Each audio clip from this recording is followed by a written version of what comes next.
You want me to tell you where to tell him to go? If you stand in this church, tell him to go out those 2 doors. That's as far as I've got authority to tell him to go. But he can't be on this piece of property, because this piece of property is under the blood of Jesus. He has no right here.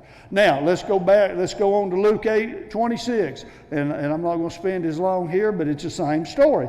And they arrived in the country, and the spelling of the place is the same, which is over against Galilee. And when he went forth to land, there met him out of the city a certain man which had devils long time, and wore no clothes, neither abode in any house, but in the tombs. When he saw Jesus, he cried out and fell down before him. In other words, he's worshiping him.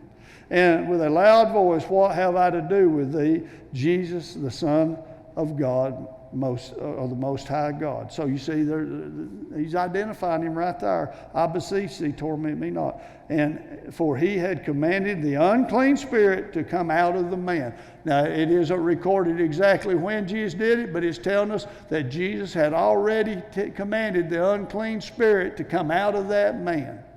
Okay?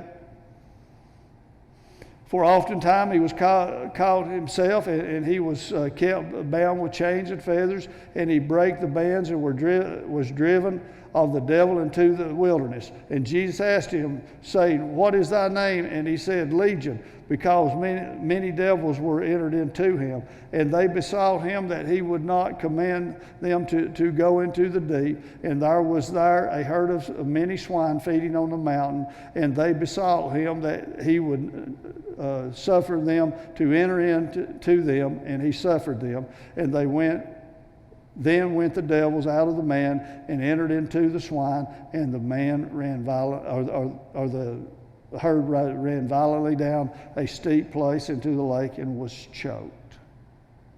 Same story. Before he ever knew about Legion and many, he'd gone cast the devil out of him, told him to go.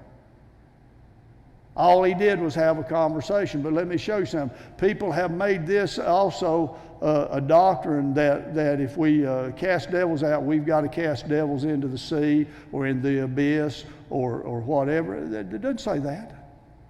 Those devils just wanted to go occupy flesh, and Jesus let them occupy flesh. And you know what they did to the flesh? They killed the flesh. Jesus didn't command them to go in the ocean or the lake.